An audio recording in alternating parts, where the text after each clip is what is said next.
Hello my dear students, welcome back to the class. मैं हूं अंबिका सिंह, आप सभी के अपने अकाउंट्स एजुकेटर। आप सभी स्टूडेंट्स का बहुत बहुत स्वागत करती हूं आपके अपने फेवरेट चैनल मैग्नेट ब्रेन्स पर, जो आप सभी को प्रोवाइड कराता है बिल्कुल 100% free as well as high quality education. जी हाँ फ्रेंड्स, बिल्कुल यहाँ पर हम आपको सीबीएसई बोर्ड के अलावा अदर स्टेट बोर्ड के कोर्सेज भी प्रोवाइड कराते हैं, जैसे कि दिल्ली, बिहार, यूपी, एमपी और राजस्थान बोर्ड। भाई इंग्लिश मीडियम कोर्सेज के अलावा हिंदी मीडियम के कोर्सेज भी आपको मिल जाएंगे। तो यदि आप इंग्लिश मीडियम सीबीएसई बोर्ड के स्टूडेंट्स हैं तो हम आपको क्लास केजी से लेकर के क्लास 12 क्लास तक के स्टूडेंट्स को कोर्सेज प्रोवाइड कराते हैं, और हिंदी मीडियम के लिए हम क्लास 6 के स्टूडेंट से लेकर के क्लास 12 तक के स्टूडेंट्स को कोर्सेज प्रोवाइड कराते हैं।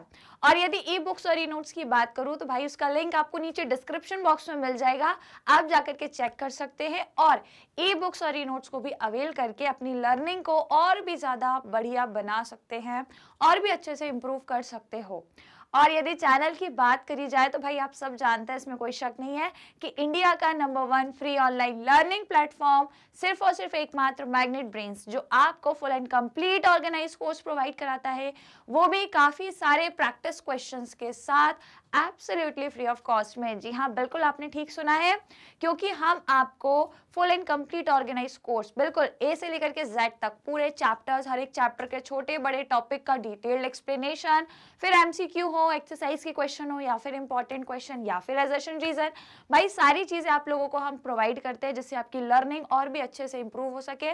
घर बैठे बैठे ऑनलाइन मोड में फ्री ऑफ कॉस्ट में, जीरो कॉस्ट पर, नो एनी पेड सब्सक्रिप्शन, कोई फीस कोई चार्जेस नहीं है, सब कुछ आप लोगों के लिए एब्सोल्युटली फ्री है। बस आपको क्या करना है, हमसे और हमारे चैनल से कनेक्टेड रहना है, क्योंकि कोर्सेज आपको डेली यहीं से मिलेंगे। तो डेली क्लासेस अटेंड करना है बिल्कुल टाइम टू टाइम, ठीक है। तो उसके लिए क्या कर लें, फटाफट से फटाफट से चैनल को सब्सक्राइब कर लें और आज के इस पर्टिकुलर सेशन को लाइक शेयर करना है और सबको करना है भैया। तो जरा फटाफट से लाइक शेयर कर दीजिए, चैनल सब्सक्राइब कर दीजिए, सो दैट आज के इस सेशन को हम लोग स्टार्ट कर सकें।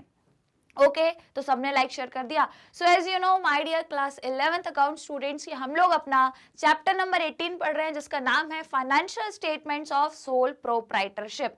भाई बढ़िया मस्त चैप्टर है, जिसमें हम लोगों ने फाइनेंशियल स्टेटमेंट का जो कॉन्सेप्ट है उसको स्टार्ट कर चुके हैं। बेसिकली के फाइनेंशियल स्टेटमेंट में जो आपके फाइनल अकाउंट्स हैं उनमें हम क्या क्या चीजें बनाएंगे। तो जो सबसे पहली चीज बनती है वो क्या बनती है, ट्रेडिंग अकाउंट, जो कि ट्रेडिंग कंपनीज बनाती हैं। ट्रेडिंग कंपनीज कौन होती हैं, जो कहीं ना कहीं कुछ ना कुछ मैन्युफैक्चरिंग कर रही हैं या फिर कुछ का प्रोडक्शन कर रही हैं, कोई एक प्रोडक्ट बना रही हैं। तो ऐसी कंपनीज जो है वो क्या बनाती हैं, ट्रेडिंग अकाउंट, राइट। तो अब ये ट्रेडिंग अकाउंट क्या है क्या नहीं, ये सब कुछ हमने पिछली अपनी जो प्रीवियस क्लास थी उसमें समझ लिया था, मीनिंग कॉन्सेप्ट थोड़ा इंट्रोडक्शन ले लिया था हमने ट्रेडिंग अकाउंट से रिलेटेड।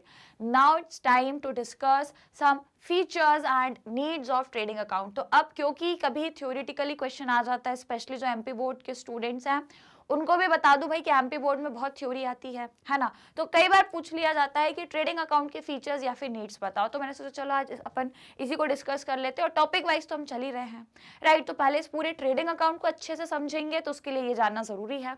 उसके बाद ही फिर मैं क्वेश्चन कराऊंगी आपको इसके, राइट। तो फिर आइए इस पर्टिकुलर कॉन्सेप्ट को डिस्कस कर लेते हैं। जल्दी से सभी स्टूडेंट सेशन को लाइक शेयर कर दें, चैनल सब्सक्राइब कर दें, जिसने नहीं किया भैया फटाफट कर दो जल्दी से, राइट। तो फिर आइए आज के सेशन की शुरुआत करते हैं, देख लेते भैया क्या पढ़ना है। Let's start the session with features of trading account. तो पहली बात तो ट्रेडिंग अकाउंट क्या है भैया। तो ट्रेडिंग अकाउंट एक ऐसा अकाउंट है जिसमें कंपनी अपना ग्रॉस प्रॉफिट या ग्रॉस लॉस फाइंड करती है। काय से फाइंड करती है, उसके जितने भी डायरेक्ट खर्चे हैं उनको काय में से माइनस करती है, अपनी डायरेक्ट इनकम में से। अब ये डायरेक्ट क्यों है, क्योंकि ये वो खर्चे या फिर वो इनकम है जो आपकी at the time of production लग रही है, ठीक है। तो इसको कंपनी क्या करती है, कैलकुलेट करती है, सारी चीजें देखती है, ओपनिंग स्टॉक, क्लोजिंग स्टॉक, फिर जो भी हमने at the time of production जो भी एक्सपेंस किए, खर्चे किए, या जो भी हमने कमाया है, जो भी इनकम हुई, दैट इज डायरेक्ट। दोनों चीजें डायरेक्ट है, इनकम भी डायरेक्ट है और एक्सपेंसेस भी डायरेक्ट है। तो ये सब करने के बाद कंपनी को या तो प्रॉफिट होगा, या तो डायरेक्ट इनकम होगी तो ग्रॉस प्रॉफिट है, और यदि डायरेक्ट एक्सपेंसेस ज्यादा होंगे तो ग्रॉस लॉस है, ठीक है। तो आइए फिर आज अपन पहले फीचर्स इसके डिस्कस कर लें। ये सब ट्रेडिंग अकाउंट के बारे में हम ऑलरेडी पढ़ चुके हैं, इसका मीनिंग पिछली क्लास में बताया था, यदि नहीं पढ़ा है तो एक बार देख लेना वो क्लास, ठीक है, पिछला ही अपना वो सेशन था। चलिए तो आइए फिर शुरू करेंगे, फीचर्स देख लेते हैं भैया इसके कौन कौन से फीचर्स हैं। तो सबसे पहला है, it is the first stage in the preparation of financial statement या फिर final accounts of an enterprise. तो ये सबसे पहली आपकी स्टेज है, सबसे पहली स्टेज है जिसमें हम क्या करते हैं, किसी भी एंटरप्राइज का जो फाइनल अकाउंट जो बनते हैं, 3 स्टेजेस में बनते हैं भाई। सबसे पहले आपका बनता है ट्रेडिंग अकाउंट, फिर प्रॉफिट एंड लॉस अकाउंट और आखिरी में बैलेंस शीट बनती है। तो फाइनल अकाउंट यदि बनाना है या फाइनेंशियल स्टेटमेंट बनाना है तो सबसे पहली स्टेज क्या है, ट्रेडिंग अकाउंट से शुरुआत करना पड़ता है, ठीक है। तो सबसे पहला या सबसे पहली जो इनिशियल स्टेज है, पहली स्टेज है, वो क्या है, फाइनेंशियल स्टेटमेंट में ट्रेडिंग अकाउंट को बनाना, ठीक है। Second, net sales and cost of goods sold are transfer to the account. तो यहाँ पे बेसिकली हम क्या करते हैं, सबसे पहले जो हमने अब, क्योंकि ये वो चीजें हैं जो at the time of production हो रही हैं या आपके प्रोडक्शन से जुड़ी हुई हैं, हमेशा याद रखना। ये होता है ट्रेडिंग अकाउंट, ये है प्रॉफिट एंड लॉस, ठीक है। तो ट्रेडिंग अकाउंट में जो भी प्रोडक्शन से रिलेटेड है वो होगा, और जो प्रोडक्शन के बाद की कहानी है वो प्रॉफिट एंड लॉस में जाती है, ठीक है। तो जो भी आपकी नेट सेल्स है, मतलब आपने पूरे साल में, क्योंकि फाइनेंशियल ईयर बन रहा है, पूरा 1 साल का बनता है, पूरे साल में आपने जो भी सेल करी, अब सेल आपके प्रोडक्शन से ही जुड़ी है ना यार, जो आपने प्रोडक्ट बनाया, जो मैन्युफैक्चरिंग की, जो प्रोडक्शन किया, उसकी आप सेल कर रहे हो, तो सेल आपकी प्रोडक्शन से जुड़ी हुई है और वो ट्रेडिंग अकाउंट में जाती है। तो जो भी आपने सेल करी, नेट सेल जिसे हम कहते हैं, वो आप लिखोगे।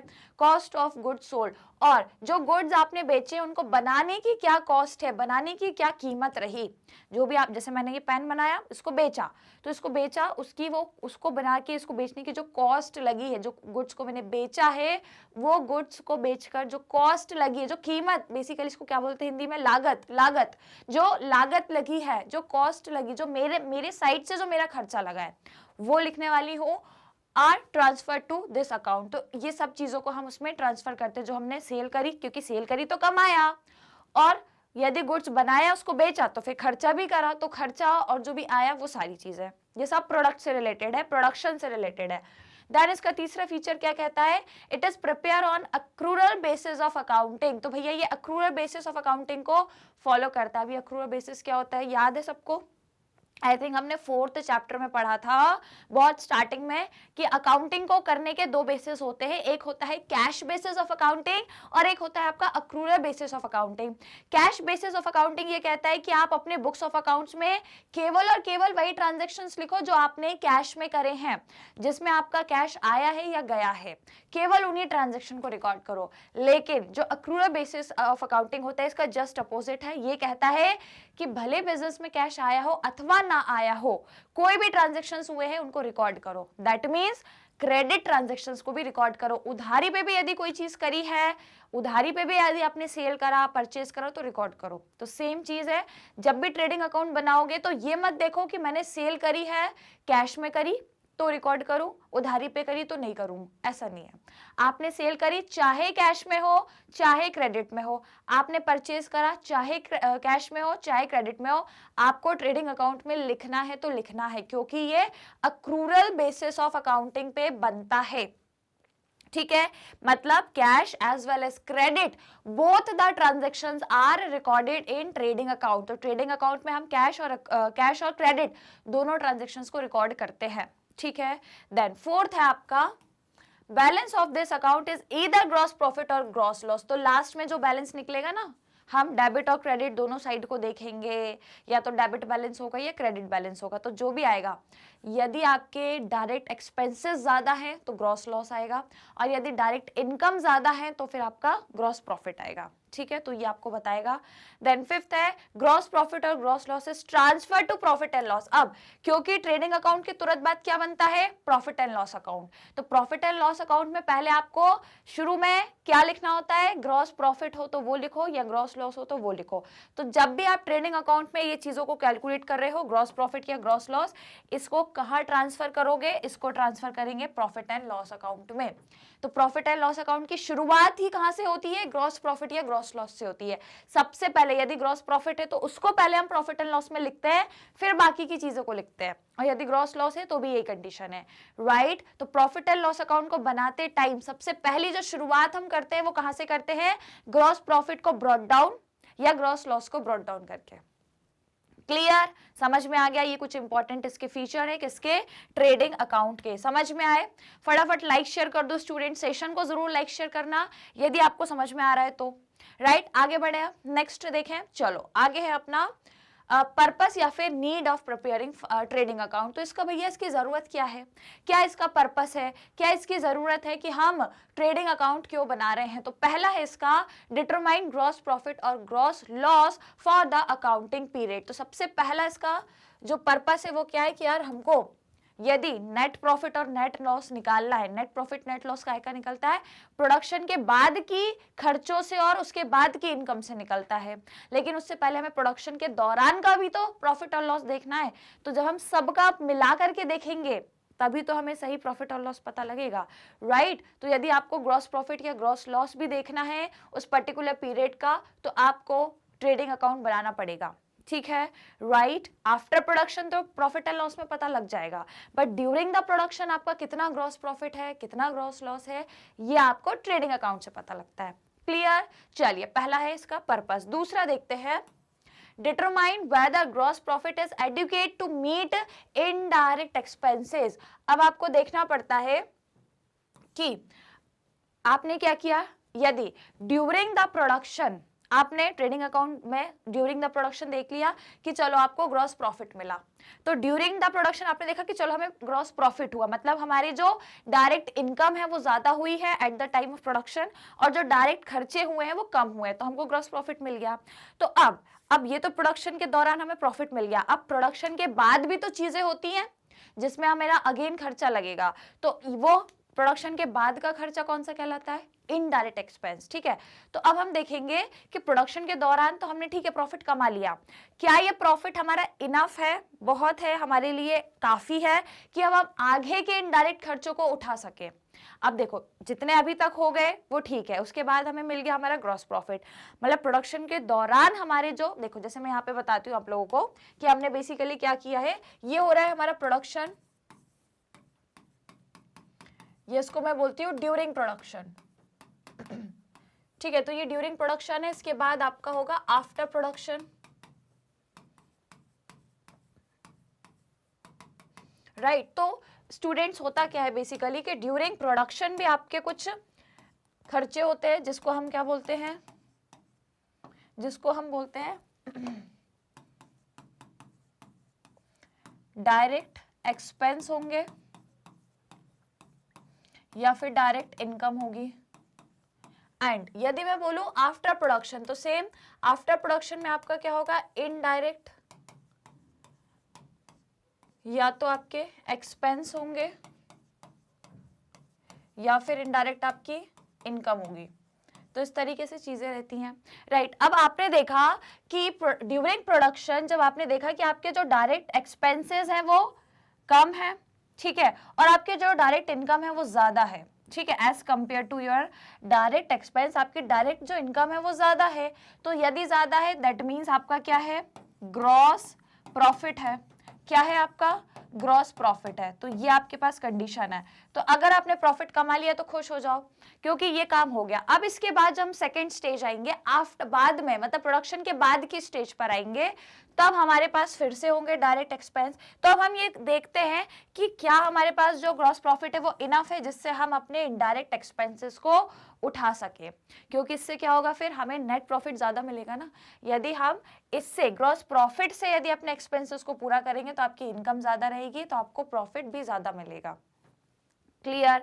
तो इस पर्टिकुलर चीज से ग्रॉस प्रॉफिट यदि आता है तो उससे हम अपने इनडायरेक्ट एक्सपेंसेस को पे कर सकते हैं। ये चीज हम देखते हैं कि किस हद तक हम अपने इनडायरेक्ट एक्सपेंसेस को पे कर सकते हैं, ठीक है, एडुकेट है कि नहीं, मतलब उतना प्रॉफिट इनफ है कि उससे हम हमारे इनडायरेक्ट एक्सपेंसेस को पूरा कर लें।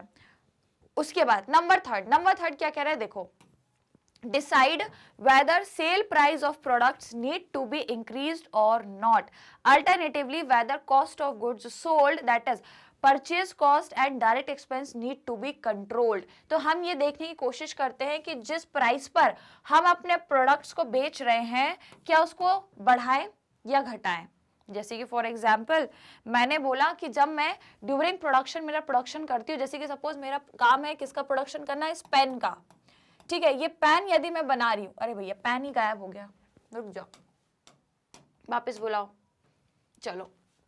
तो मान लो यदि मेरा काम है इस पेन का प्रोडक्शन करना, तो मैंने देखा कि भैया पेन का प्रोडक्शन करते टाइम मेरे पास जो डायरेक्ट खर्चे आ रहे हैं वो कहीं ना कहीं मेरे काय में ऐड होंगे। ये जो खर्चे आ रहे हैं वो कहीं ना कहीं मेरे पेन की कॉस्ट में ऐड होना चाहिए, कॉस्ट में ऐड होना चाहिए, है ना, कि भैया यदि प्रोडक्शन करने में मुझे इतना खर्चा आ रहा है तो मेरे जो पेन की प्राइस है वो मैं इतनी रखूंगी कि कम से कम मेरी ये कॉस्ट कवर हो जाए, कि जितना पैसा मैंने लगाया उतना तो कवर हो जाए। इसलिए मैं चाहूंगी कि मैं इतना कमाऊं कि मैंने जितना लगाया उतना कवर हो जाए, और उससे एक्स्ट्रा यदि कमाऊंगी तो वो मेरा प्रॉफिट कहलाएगा, है ना। तो मैंने प्रोडक्शन के लिए जो खर्चा करा, मैं चाहूंगी कि मेरे पेन का जो प्राइस रहेगा, है ना, मेरे जो पेन का सेल प्राइस रहेगा या सेलिंग प्राइस रहेगा, वो कम से कम इतना रखूं कि ये जो कॉस्ट है मेरी ये क्या हो जाए, कवर हो जाए, है ना। तो इसके लिए मुझे जरूरी है कि पहले तो मैं मेरा एक्सपेंस देखूं। जब तक मुझे मेरे खर्चे नहीं पता लगेंगे तब तक मैं मेरे प्रोडक्ट का सेल प्राइस कैसे तय करूंगी, कैसे तय करूं कि यार मैंने बोला कि मेरे को ये पेन बनाने को फॉर एग्जांपल 100 रुपए लग रहा है, ये कॉस्ट लागत लग रही है 100 रुपए, तो क्या मैं इसको 100 में बेच दूंगी तो मुझे प्रॉफिट होगा? नहीं ना। 100 में तो केवल मेरी वो कॉस्ट कवर हो पाएगी कि जितना लगाया उतना कमाया, लेकिन उससे ऊपर कमाऊंगी तभी तो सही बिजनेसमैन कहलाऊंगी, तभी तो मैं कहलाऊंगी कि सही बिजनेस ऑपरेट हो रहा है। क्योंकि बिजनेस में क्या होता है, प्रॉफिट कमाना, प्रॉफिट कमाना ही तो बिजनेस की एक्टिविटी है भैया, मेन एंड मेजर एक्टिविटी, ठीक है, वही तो एक मेजर एक्टिविटी है। तो यदि मैं बोल रही हूँ कॉस्ट आ रही है 100 रुपए, तो मैं चाहूंगी कि इसकी प्राइस कम से कम 150 तो रखूं, ताकि 50 में मेरे जेब में रख सकूं, ये कह के कि मुझे प्रॉफिट हुआ है। तो ये मैं कैसे पता लगाऊंगी, जब मुझे मेरा डायरेक्ट खर्चा या एक्सपेंस पता लगेगा, कॉस्ट पता लगेगी प्रोडक्शन की, तभी डिसाइड करूंगी कि बढ़ाना है कि घटाना है मेरे सेल प्राइस को। जैसे कि whether cost of goods sold मतलब नीड टू बी कंट्रोल, मतलब क्या लिखा है, जैसे कि परचेस कॉस्ट, जितने भी मैंने मटेरियल को परचेस करा, रॉ मटेरियल मैंने परचेस करा, मैंने कॉस्ट लगाई उस प्रोडक्ट को बनाने के लिए, है ना, और उसमें जितने भी डायरेक्ट मैंने खर्चे लगा दिए। अब जैसे पेन बन रहा है, मशीन में बन रहा है, मशीन इलेक्ट्रिसिटी से चल रही है, इलेक्ट्रिसिटी का बिल दिया होगा मैंने, तो वो उसमें जुड़ेगा कि नहीं जुड़ेगा। अब यदि मैं कॉस्ट की यहाँ पे बात करूं, तो ये जो पेन है भाई साहब, ये पेन की जो कॉस्ट है उसमें क्या क्या शामिल होगा, पेन की कॉस्ट में क्या क्या शामिल होगा। तो भैया सबसे पहली बात कि मैंने इस पेन को जिस भी मटेरियल का बनाया वो रॉ मटेरियल मैंने परचेस करा होगा,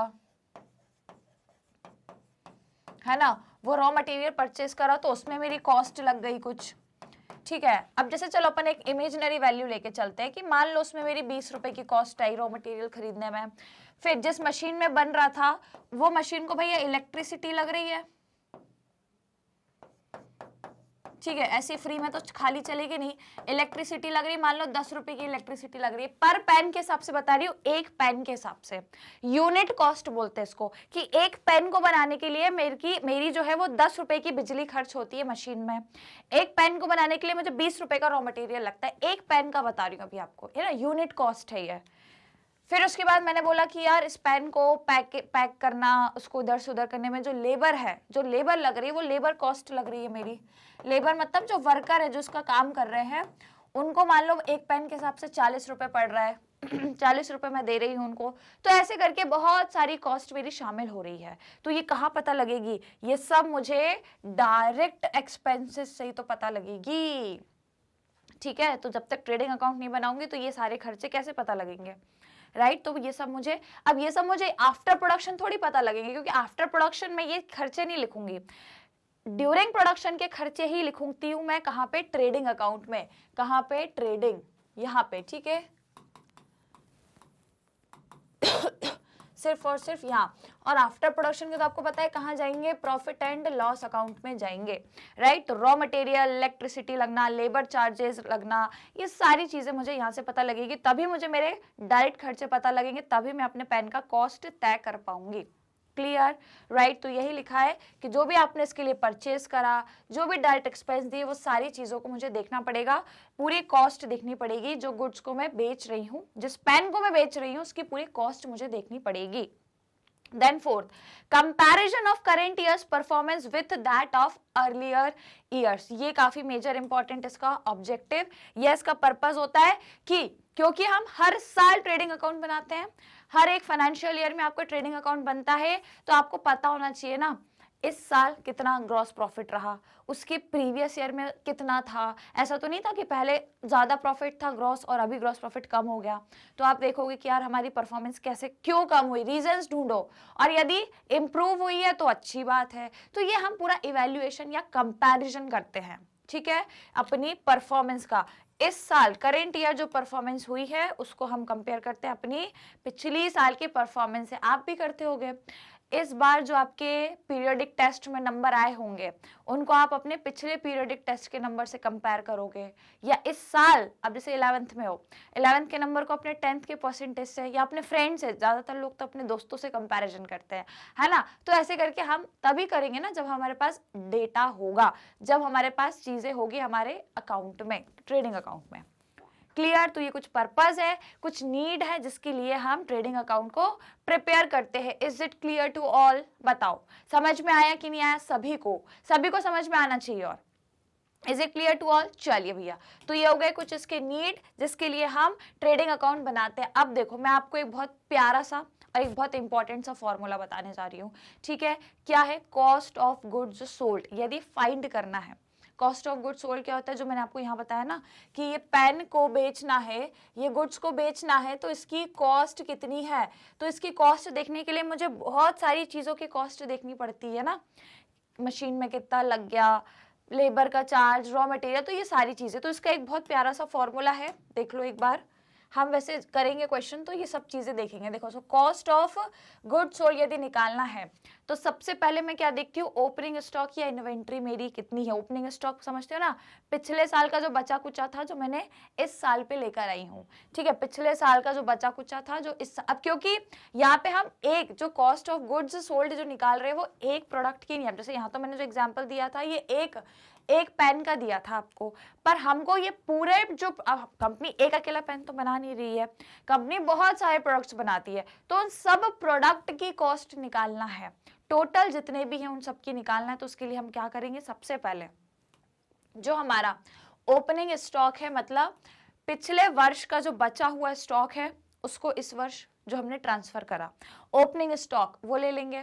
उसमें आपको ऐड क्या करना है, नेट परचेज। अब नेट परचेज क्या होता है, नेट परचेज मतलब होता है जो आपने खरीदा उसमें से आपने वापस कितना कर दिया, जो आपने परचेज करा उसमें से परचेज रिटर्न कर दोगे तो नेट परचेज निकल जाता है, राइट। तो उसको ऐड करना, तो opening stock plus net purchase. और नेट परचेज मैंने वही बताया कि जो आपने परचेज करा रॉ मटेरियल या कोई भी गुड्स जो आपने प्रोडक्शन के लिए खरीदा है ना। जैसे पेन बनाने के लिए मैंने फॉर एग्जांपल इसमें जो भी मटेरियल, जो भी मेटल इसमें लगा, जो भी इसमें चीजें लगी उनको मैंने खरीदा, वो गुड्स वो रॉ मटेरियल मैंने खरीदे, उसमें से हो सकता है कुछ डिफेक्टिव होगा तो मैंने लौटा भी दिया होगा। तो परचेज में से जब परचेज रिटर्न को माइनस कर देते हो तो नेट परचेजेस निकल के आ जाती है, वो लेना है। माइनस प्लस करना है जितने भी उसमें डायरेक्ट खर्चे आए हैं, इलेक्ट्रिसिटी का, लेबर का, मशीन का कोई खर्चा है या और भी वेजेस दिए हैं, तो ये सारे डायरेक्ट खर्चे लेना है।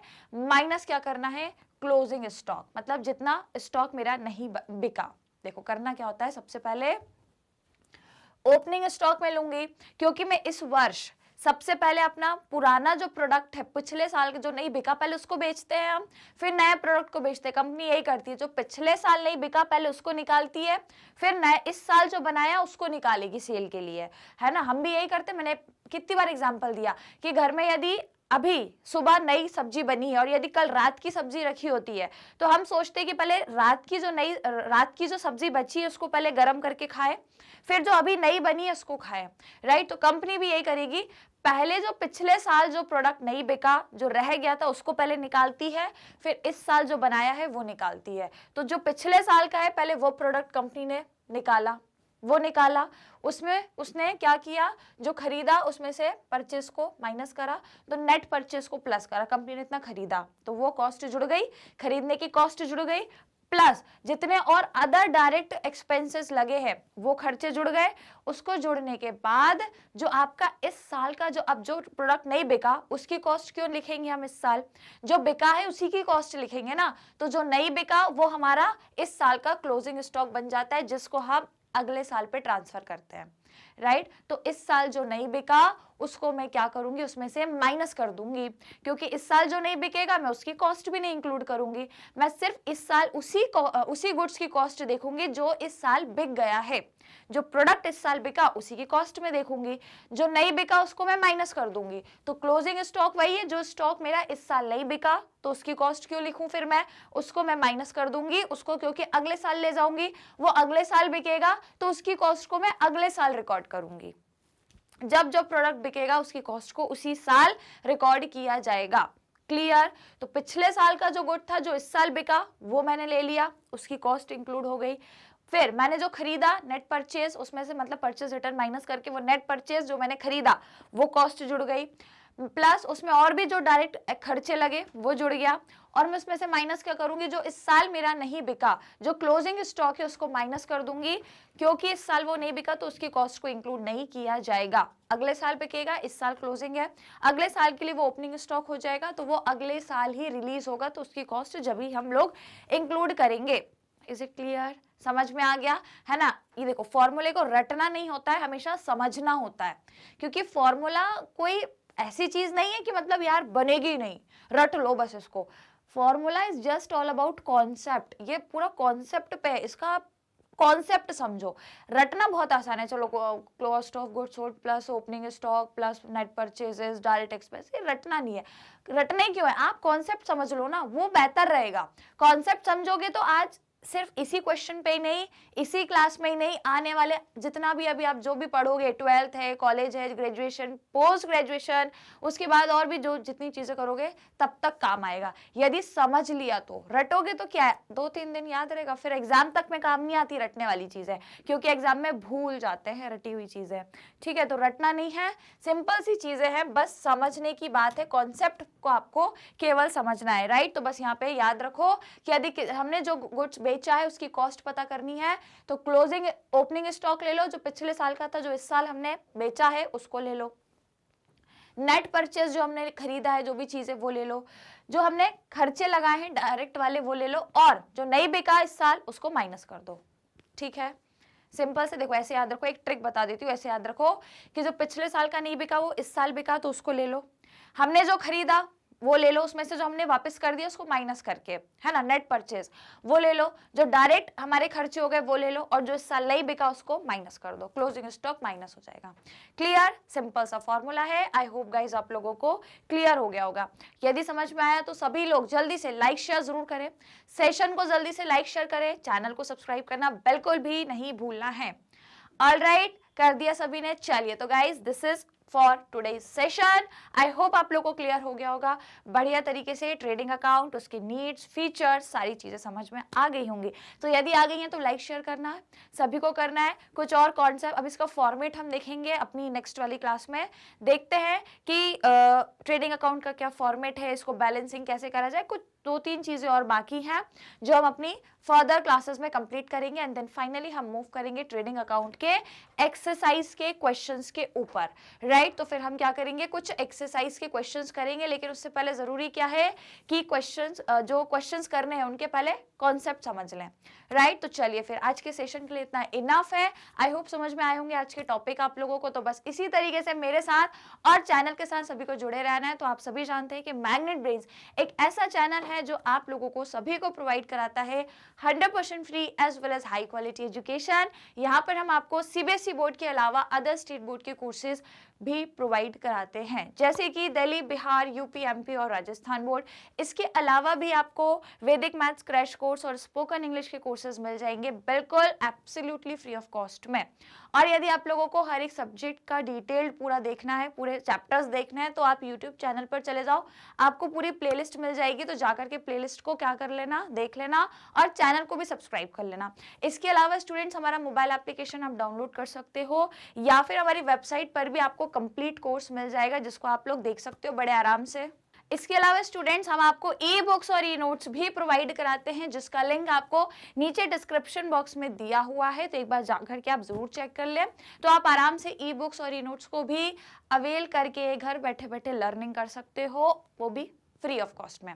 ठीक है, तो और हाँ, इसके अलावा मैं आपको बता दूं कि यदि आप other social media platform use करते हैं जैसे YouTube, Facebook, Instagram, Twitter, WhatsApp, तो यहाँ पे भी आप हमें जरूर फॉलो कर सकते हो। तो करना क्या है, फॉलो करना है, हमसे जुड़ना है और अपनी लर्निंग को इंटरेस्टिंग और अमेजिंग बनाना है और बढ़िया तरीके से अपने कोर्सेज एक्सप्लोर करने हैं जो हम आपको फ्री ऑफ कॉस्ट में प्रोवाइड करते हैं। और ई बुक्स और ई नोट्स का लिंक तो है नीचे डिस्क्रिप्शन में, राइट? क्लियर? तो चलिए जल्दी से सेशन को जरूर लाइक शेयर कर दीजिएगा, चैनल को सब्सक्राइब करना बिल्कुल नहीं भूलना है। तो मिलेंगे और फिर अपन नेक्स्ट वाली क्लास में कुछ और नए टॉपिक्स को डिस्कस करेंगे। तब तक के लिए अपना ध्यान रखिए। Take care students and keep learning.